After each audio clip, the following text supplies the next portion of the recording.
से बनाए गए हैं ये सब।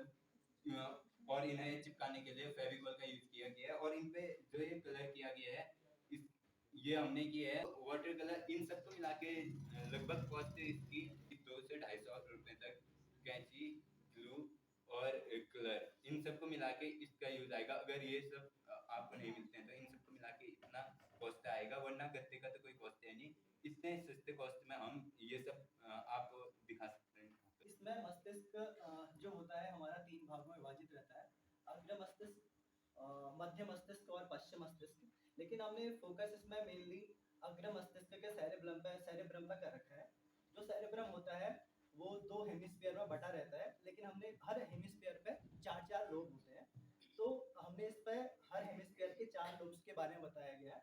इसमें ये फ्रंटल लोब है, ये टेम्पोरल लोब है, ये पैरिटल और ये ऑक्सीपिटल लोब है। तो इसमें जो टेम्पोरल लोब होता है वो वॉलंटरी एक्शंस को कंट्रोल करता है, जैसे हाथ उठाना, पाँव चलना। और जो ये टेम्पोरल होता है, जो टेम्पोरल पार्ट होता है, ये मेनली भाषा का ज्ञान, गणितीय अवसंरचना इनको निर्धारित करता है। जो ऑक्सीपिटल वाला रीजन होता है ये मेनली विजुअल्स और ऑडिटरी कंपोनेंट को निर्धारित करता है या उनको कंट्रोल करता है। और जो पैरिटल होता है ये भी ऑडिटरी और विजुअल जो इमेजेस बनती हैं उनको निर्धारित करता है। जो वायु होती है वो श्वास नली के माध्यम से फेफड़ों तक पहुंचती है। और जो श्वास नली होती है उसके कुछ मेजर कंपोनेंट होते हैं, जैसे कि फेरिंग्स पहला कंपोनेंट है, दूसरा लैरिंग्स है, तीसरा ट्रैकिया। ट्रैकिया के बाद ये जो हवा होती है ये फेफड़ों तक जाती है। एक स्वस्थ जो शरीर होता है उसका जो फेफड़ा होता है वो 6 लीटर तक का वायु को अपने में समाहित कर सकता है। जो फेफड़े का खुलना होता है, जो बंद होना होता है, वो मेनली डायफ्राम पर भी निर्भर करता है। जैसे अगर जब हम श्वास लेते हैं तो डायफ्राम सिकुड़ जाता है। डायफ्राम जब सिकुड़ता है तो फेफड़ों को एक्सपांड करने का मौका मिल जाता है। लेकिन जब सांस छोड़नी होती है तो जो डायफ्राम या श्वास पटल होती है वो एक्सपांड करता है और जो फेफड़े होते हैं वो संकुचित होते हैं और हवा बाहर निकल जाती है। और कुछ जो हमारे भोजन होते हैं, भोजन में कुछ जटिल अघुलनशील पदार्थ होते हैं, उनको सरल घुलनशील पोषक पदार्थों में बदलना ही क्या होता है, डाइजेशन होता है। डाइजेशन को हम 5 भागों में बांट सकते हैं। पहला भाग है अंतःग्रहण, यानी कि इन जैसे अंदर लेना। उसके बाद दूसरा भाग है इसका पाचन, तीसरा अवशोषण, चौथा स्वांगीकरण और पांचवा बहिष्करण। अंतःग्रहण में क्या होता है, भोजन को हम मुंह में डालना, जैसे ये यहाँ पर को ये अंतःग्रहण के अंतर्गत आता है। अंतःग्रहण में 2 चीजें काम करती हैं, एक हमारे दांत और दूसरा हमारी जीभ। जीभ है, जीभ के 2 काम होते हैं। पहला काम होता है स्वाद को ग्रहण करना और दूसरा काम होता है कि जो लार होती है लार को स्रावित करना। ठीक है, तो यहाँ पर कोई जो लार निकलते हैं वो टाइलिन और लाइसोजाइम निकलते हैं। टाइलिन क्या करता है, स्टार्च को कार्बोहाइड्रेट के छोटे छोटे टुकड़ों में बांट देता है। इसी कारण हम जब भोजन को ज़्यादा चबाते हैं तो हमें भोजन मीठा लगने लगता है। और जो लाइसोजाइम होता है वो क्या करता है, सूक्ष्म जो जीव होते हैं उनको नष्ट करने का काम करता है। आहार नाल में जितनी भी गतियाँ होंगी सबके सब क्रमानुकुंचन गति से होंगी, जिससे कि भोजन आराम से हमारे आमाशय में जाएगा। सबसे पहले आमाशय में जाएगा। तो आमाशय में क्या होता है, आमाशय में जाते ही भोजन में जठर रस और एचसीएल सीक्रेट होता है आमाशय में। और एचसीएल क्या करता है, भोजन को गला देता है, जो हार्ड पीस होते हैं उनको गला देता है। और जो जठर रस होते हैं वो रेनिन, पेप्सिन, जठर लाइपेज और म्यूसिन एंजाइम होते हैं। जो रेनिन होता है वो बच्चों में ज़्यादा पाया जाता है, क्योंकि जो दूध में जो कैसीन नाम का प्रोटीन होता है उसको ये क्या करता है, सरल पदार्थ में चेंज करता है। उसके बाद पेप्सिन होता है, पेप्सिन वयस्कों में ज़्यादा पाया जाता है, क्योंकि ये क्या करता है, जो कैसीन के अलावा जो प्रोटीन होते हैं उनको सरल पदार्थ में चेंज करता है। और जठर लाइपेज जो होता है वसा को वसी अम्ल में चेंज करता है। और जो लास्ट वाला है म्यूसिन एंजाइम, ये क्या करता है, एचसीएल के प्रभाव को कम करता है। और जो आमाशय की जो परत होती है वो म्यूकस से बनी होती है। इसका कारण ये होता है कि ये जो एचसीएल होता है वो जो हम मांस खाते हैं उसको तो गला देता है, लेकिन जो हमारा जो आमाशय जो मांस का बना होता है इसको नहीं गलाता है। इसी को कंट्रोल कौन करता है, म्यूकस परत करती है, इसके कारण। इसके बाद जो भोजन आता है, भोजन अब यहाँ पर को क्या आया था, बोलस आया था। यहाँ पर क्या बन जाता है, कायम बन जाता है, कायम। और इसके बाद यह जाता है छोटी आंत में जाने लगता है। यकृत से जो सीक्रेट होता है पित्त रस, वो पित्ताशय में संचित होता है। पित्तरस क्या करता है, जो इधर से अम्लीय जो हमारा भोजन आया हुआ है उसको क्या करता है, छाली में चेंज करता है। पित्तरस यहाँ से आता है। और अग्नाशय से भी कुछ एंजाइम सीक्रेट होते हैं, जैसे ट्रिप्सिन और लाइपेज और एमाइलेज। ठीक हो गया। ट्रिप्सिन प्रोटीन को चेंज करता है सरल में, और एमाइलेज कार्बोहाइड्रेट को चेंज करता है, और जो लाइपेज होता है वो वसा को चेंज करता है। यहाँ पर जो भोजन होता है ये दूध के समान लिसा जैसा हो जाता है। यहाँ से फिर जो भोजन दूसरी जेनुनम में जाता है, जेनुनम का ज़्यादा काम कुछ नहीं होता है, सिर्फ परिवहन का काम होता है। ये जेनुनम ले जाता है लास्ट में इलियम में। इलियम में क्या होता है, अंगुलीनुमा रसांकुर होते हैं जिसे विलाई बोलते हैं। तो विलाई क्या करता है, यहाँ से प्रोटीन, कार्बोहाइड्रेट और वसा जो भी होता है उनको एब्जॉर्ब करके हमारे रक्त में उनको प्रवाहित करता है, जिसे हम अवशोषण बोलते हैं। के साथ इनका ये भी नष्ट हो जाते हैं, जिससे हमारी पाचन क्रिया इफेक्ट होती है। और जैसे कुछ प्रोबायोटिक फूड होते हैं, सिरका इस टाइप के होते हैं, और लास्ट में जो खाना पच के क्या बोलते हैं, रेक्टम में चले जाता है। और उससे होते हुए जो हमारा खाना होता है वो छोटी आंत में जाता है। छोटी आंत में हमारा जो खाना जाता है वो खाने को जो हमारे जो न्यूट्रिशन होते हैं वो छोटी आंत पचा लेती है, और जो पचाकर हमारे जो खून में मिलाकर, और जो उसके बाद जो बचा हुआ जो पार्ट्स होते हैं वो बड़ी आंत में चले जाते हैं। बड़ी आंत में जाने के बाद जो बड़ी आंत होती है हमारा, वो वाटर में जो मिनरल्स होते हैं उसको ऑक्सीडेशन का काम करती है, और इस प्रकार से जो खाना होता है, जो वेस्ट मटेरियल होता है वो आगे जाके चले जाता है।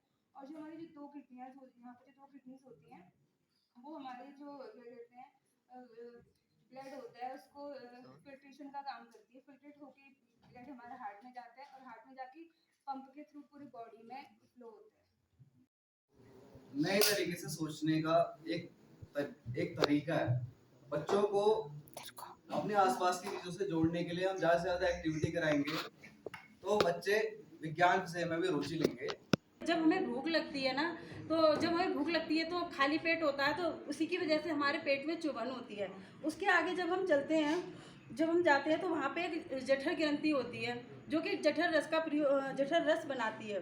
ये वाला बड़ा वाला पार्ट यकृत है, तो इसके बारे में मैं जरा बताता हूँ।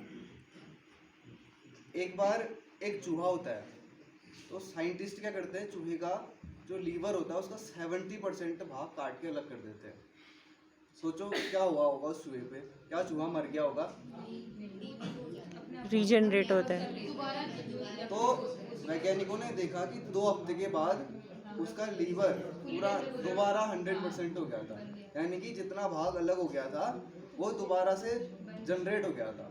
तो इस घटना से आपको क्या सीखने को मिलता है कि जो लीवर वाला पार्ट है हमारा, उसमें ऐसी क्षमता होती है कि वो अपने आप को दोबारा बना लेता है। आपको पता है अगर आपके लीवर पे अगर चाकू लगे, लीवर होता है हमारे दाईं साइड को, तो बचने की संभावना होती है। लेकिन गलती से अगर इधर बाईं साइड को लग गया चाकू, तो इधर क्या होगा, ये होता है छोटी आंत बड़ी आंत ये कट जाती है। तो इस केस में, इस कंडीशन में आदमी के बचने की संभावना बहुत कम होती है। एक जो एनालिसिस डिपार्टमेंट होता है नहीं सर, बचने के लिए जैसे पेंसिल मारते हैं बच्चे ना प्रकार, तो अंदर की आते तो एक जैसे कई बार होते हैं कुछ जो एक टेस्ट फेफड़े का भी होता है। जैसे एक आदमी है, उसको पहले मार दिया गया है, उसके बाद पानी में अगर डाला है। अब मैं डॉक्टर हूँ, मेरे को बताना है कि इसका मर्डर हुआ है या इसने सुसाइड करा है, तो मैं कैसे बताऊंगा? तो क्या होता है, अगर आदमी मर चुका है ना, तो पानी के अंदर गया है तो वो पानी उसके अंदर खुद नहीं जा पाएगा। खुद पानी नहीं जाएगा तो उसके फेफड़ों में पानी भर नहीं पाएगा। फेफड़ों में पानी नहीं भरेगा तो एक खास तरह का शैवाल होता है एल्गी, जो पाया जाता है नदियों के पानी में, समुद्र के पानी में, वो भी उसके फेफड़ों में नहीं पाया जाएगा क्योंकि फेफड़ों के अंदर पानी नहीं गया है। अगर उसने खुद जंप मारी है तो डूबेगा, धीरे धीरे पानी फेफड़ों में भर जाएगा।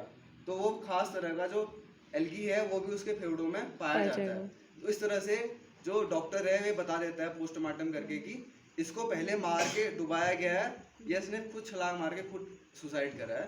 कहीं कभी कभी पित्त की थैली होती है ना, जो इस पे भी स्टोन बन जाता है, तो इस केस में क्या करता है डॉक्टर, पित्ताशय को निकाल देता है। क्या बताओ ऐसे में आदमी मरेगा या बच जाएगा? बच जाएगा। तो पित्ताशय ये एक स्टोरेज डिवाइस है। यकृत से जितना जूस आ रहा है बाइल जूस, उसको स्टोर करके रखेगा पित्ताशय। इसको हटा भी दे तो क्या होगा, यहाँ ऊपर से खाना आएगा, आमाशय में इकट्ठा होगा।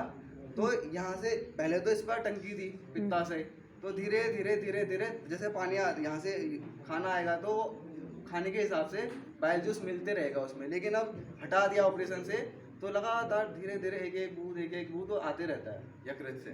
ठीक है, फिर इसके बाद आगे बड़ी आंत छोटी आंत, इनके बारे में लोकेश सर बताएंगे। जैसा कि सर ने बताया कि खाना बहुत व्यवहारिक चीजें बताई गई है, ऐसी चीजें ना ये जो हमें समझ में आ सकती है।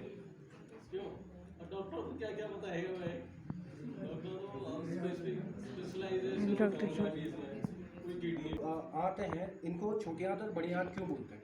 छोटी आंत इसलिए बोलते हैं क्योंकि लंबाई में तो ये सबसे ज़्यादा लंबी होती है, लगभग 6 मीटर की होती है, और बड़ी आंत जबकि 1.5 मीटर की होती है। तो इसको छोटी आंत लंबी होने के बाद भी छोटी आंत इसलिए बोला जाता है क्योंकि इसका जो डायमीटर होता है वो छोटा होता है, और बड़ी आंत जो होती है वो चौड़ी होती है।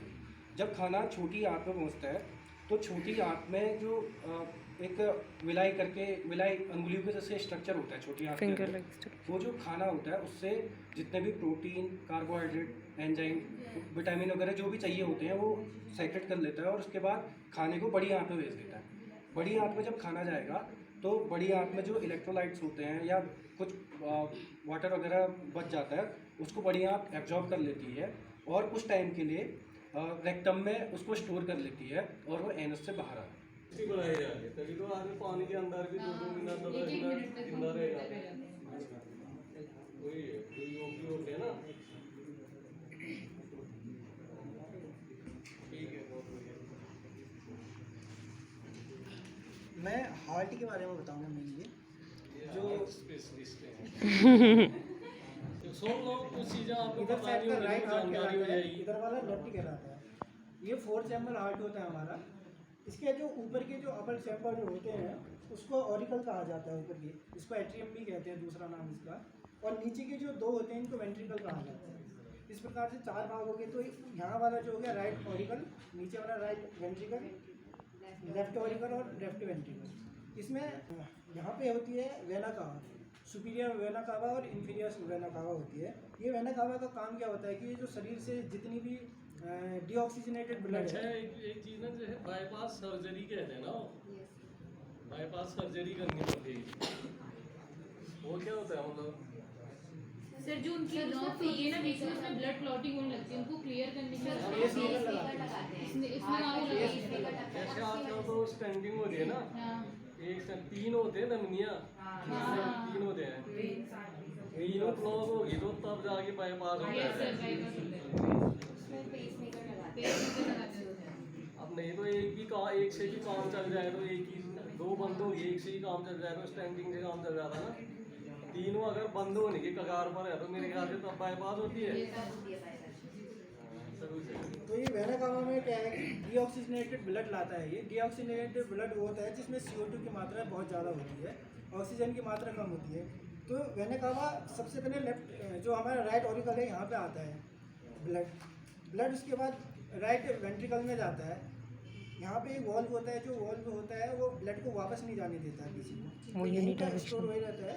उसके बाद यहाँ से ब्लड जो है पल्मोनरी आर्टरी के माध्यम से ये हमारे लंग्स में जाता है। ये जो आर्टरी है यहाँ से लंग्स में जाता है। लंग्स में एल्वियोली के पास में मतलब इनमें एक्सचेंज होता है, ऑक्सीजन आती है और जो CO2 है वो लंग्स के माध्यम से बाहर निकल जाती है। तो अब जो ब्लड हो गया है वो ऑक्सीजनेटेड हो गया, जिसका मतलब है कि ऑक्सीजन की मात्रा उसमें आ गई है।